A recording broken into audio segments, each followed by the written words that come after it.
은퇴 후 곤란해질 수 있는 6가지 근육 이해력 쉽게 설명해 드립니다. 안녕하세요. 시니어 라이프 비즈니스를 연구하는 최학입니다. 지난 시간에 시니어의 금융 이해력 부분에서 6가지가 지금 문제가 된다고 했는데 첫 번째 시간으로 인플레이션, 돈의 가치에 대해서 살펴보도록 하겠습니다.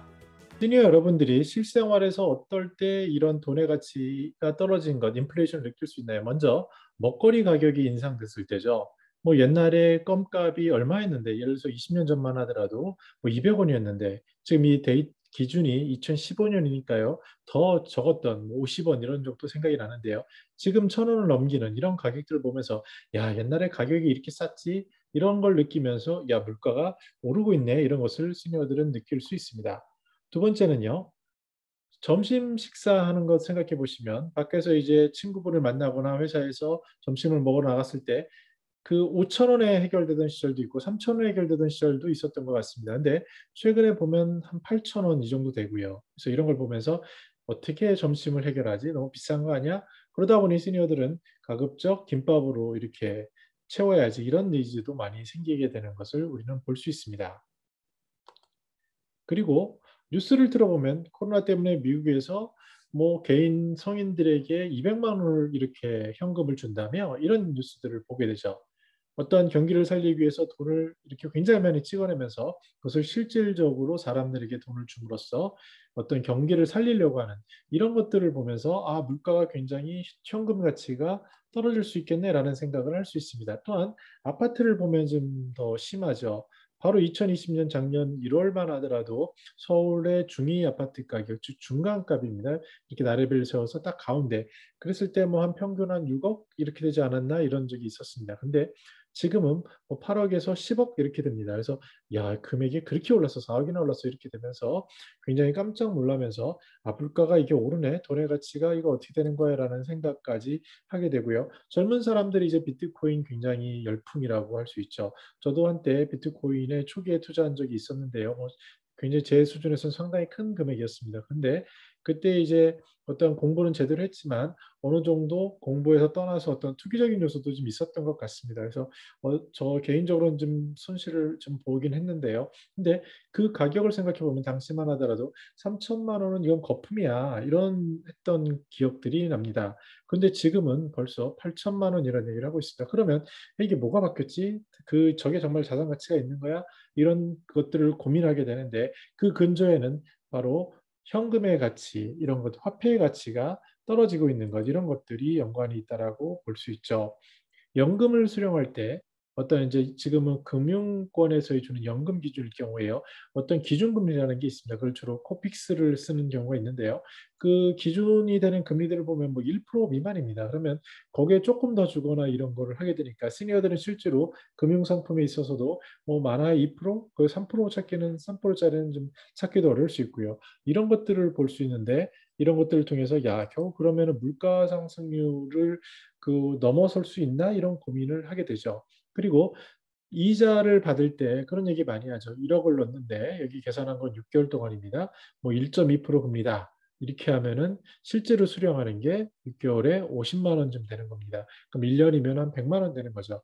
그럼 내가 1억을 넣어가지고 100만 원 나오는 시절이니까 옛날에 10% 이랬을 때는 1년에 1,000만 원 나오던 시절도 있었습니다. 그래서 물론 뭐 돈의 가치가 좀 다르기 때문에 똑같이 볼 수는 없지만 중요한 것은 금리, 예금 이자라는 측면에서 봤을 때는 굉장히 현금을 가지고 굉장히 쓸 데가 별로 없을 수 있지 않나? 이거 은행에 맡겨도 돼? 이런 고민을 하는 것들이 바로 현실이라고 볼 수 있습니다. 나아가서요. 그러면은 물가가 오르는 거 있죠. 최근에 계란이라든지 뭐 화장지 이런 것들이 부족해진 적이 있지 않습니까? 마스크도 한번 그랬고요. 그랬을 때 사람들은 그러면은 실제로 앞으로 가격이 더 올라갈 거야. 물건이 부족하니까. 그럼 미리 사놔야지, 쟁여놔야지 하고 사재기를 하게 되죠. 우리나라는 비교적 그래도 덜한데 미국의 경우에는 이 상황에 따라서 굉장히 심한 것을 보여주는 경우도 있습니다. 그러면 앞에서 얘기한 것들이 이제 여러분들이 실생활에서 만나는 인플레이션이라는 것들, 즉 물가 상승이라는 거거든요. 그럼 거기에 뜻을 다시 보면 야, 물가가 다 올랐어요. 그러니까 어느 특정 뭐 계란값 이런 게 아니라 전반적으로 다 올랐어요. 했을 때 물가 상승이라고 하고요. 그것도 어느 기간이 있습니다. 그래서 일정 기간, 뭐 특별히 그때만이 아니라 어느 지정한 기간 동안 상당한 기간 동안 물가가 오르는지를 측정하는 걸 소비자 물가 종합 물가 지수라고 하는데 이걸 통해서 올랐구나를 알 수 있죠. 그러면 물가가 왜 오를까요? 인플레이션이 왜 생길까요? 첫 번째는 돈을 그만큼 많이 풀렸기 때문입니다. 그래서 시장에 돈이 굉장히 많이 풀렸어요. 이런 공급 측면이 있고요. 또 이제 소비 측면에서 나 저거 살래 하고 그 수요가 몰리게 되면은 그 가격 올라가지 않습니까? 이렇게 해서 물가가 오르는 경우가 있고요. 그 다음에 정부에서 이제 이런 코로나 위기가 되면은 정부에서 돈을 풀게 됩니다. 그래서 경기에 활력을 주기 위해서 하는데요. 이랬을 때 시중에 화폐가 넘치게 되고 그러면서 그것들이 인플레이션을 일으킨다라고 하고 있습니다. 그러면 긍정적인 영향도 있겠죠. 뭐냐면 돈을 풀리니까 침체될 수 있는 걸 막을 수 있죠. 예를 들어서 저희에게 주어진 돈을 가지고 쓸 수 있다면 그 경기가 돌아가는 거 아닙니까? 그리고 일자리도 만약에 이제 건설 일자리가 생기면 거기에 가서 일을 하면 이런 식으로 돈이 생길 수 있고 이런 것들이 이제 돈이 풀리면 좋아지는 부분일 수 있고요. 또 조금 여유를 가지고 투자하신 분들은 요새 혜택이 굉장히 크죠. 앞에서 보신 부동산, 그것뿐만 아니라 주식, 금 이런 것들이 다 오르게 됩니다. 그래서 비화폐 자본이라고 하는데 이런 것들을 더 해야겠구나 해서 지금처럼 투자에 대한 열풍들이 생겨나게 되는 것은 어느 정도 긍정적인 효과라고 볼 수 있습니다. 근데 부정적인 것들도 있죠. 뭐냐면 야, 내가 왜 저축을 해? 지금 그냥 어차피 돈의 가치가 저기 하고 물건값이 비싸니까 물건을 더 소비해야지. 이런 것도 있을 수 있고 은행에 돈을 맡기면 괜히 손해 보는 것 같아. 이거 금리 이거 야 물가 상승률도 그 상승이 더 높은 거 아니야? 이러면서 투자 및 저축에 대한 의욕이 저하가 됩니다. 또한 앞에서 보신 것처럼 생필품을 많이 사두면 이득이니까 이런 물자 부족에 대비하는 이런 것까지 나오는 것들이 부정적 영향이라고 할 수 있습니다. 근데 제가 이것을 설명하는 이유가 있습니다. 뭐냐면 시니어의 삶, 은퇴 후의 삶에 있어서 물가 상승, 인플레이션이 어떤 영향을 미치냐인데요. 우리가 이제 가장 대중적으로 볼 수 있는 건 영화인데 제가 영화 두 편을 소개하려고 합니다. 첫 번째는 움베르토 디라는 이탈리아 배경의 영화입니다. 독신남이고요. 30년 동안 공직 생활을 하시는 분이에요. 근데 그래서 뭐 공직 생활에서 연금을 받으시겠죠. 연금을 받는데 어떤 일이 생겼냐면 집에 대한 이슈가 있었나 봐요. 그래서 렌탈비가 올라간 거예요. 집값 방세를 올려주세요. 근데 돈을 만약에 연금을 300만 원을 받았는데 물가가 올라서 방세가 그 옛날에 뭐 한 100만 원 이런 게 200만 원 이렇게 가다 보면 물가 그 돈이 부족하게 되지 않습니까? 그래서 결국은 집에서 쫓겨나게 되고 그 다음에 굉장히 안 좋은 그 선택을 하는 그런 과정을 그 묘사하고 있는 그런 영화입니다. 물론 여기에는 여러 가지의 다른 의미도 있기 때문에 제가 유튜브에 올려놨는데요. 관심 있는 분들은 보시고 여기서 포인트는 뭐냐면 변수가 생겼다는 겁니다. 연금은 일반적으로 안전한 삶을 보장한다고 생각하지만 거기서 받는 수준과 물가의 그 상승 수준이 매치되지 않았을 때 생길 수 있는 특히 주거와 같이 필수적인 부분이 없을 때 발생할 수 있는 일을 묘사하고 있다라고 할 수 있죠. 두 번째는 미국 사례의 영화입니다. 영화니까 실생을 통해 좀 재밌게 만들었었는데 Going in Style이라는 영화입니다. 여기서는 어떤 일이냐면요. 이제 우리나라로 치면 어떠한 뭐 자동차 이런 회사의 건실한 회사에서 열심히 일을 하시고 연금도 두둑히 받는 그런 중산층입니다. 근데 어느 날 이 회사가 어려워지면서 그 연금을 동결하겠다 했어요. 그러다 보니 연금을 못 받게 됐죠. 근데 문제가 어디서 발생을 했냐면 이분들이 사시는 집에 누구나 다 그때 집을 사면은 모기지를 받지 않습니까?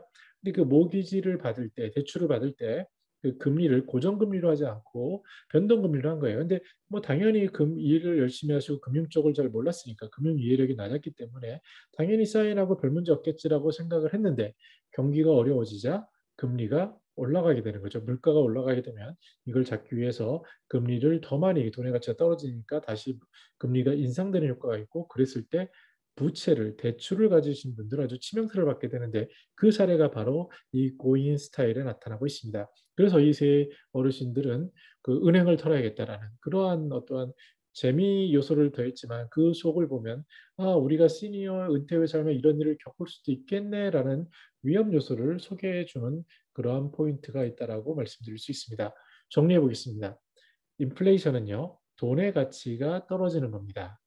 그래서 그러면 이것을 해지한다 그러는데 그러면 돈의 가치가 떨어지면은 다른 가치를 가지고 보존해야 되지 않겠습니까? 그래서 일반적으로 일반적으로 굉장히 경제 쪽의 전문가들이 조언하기에요.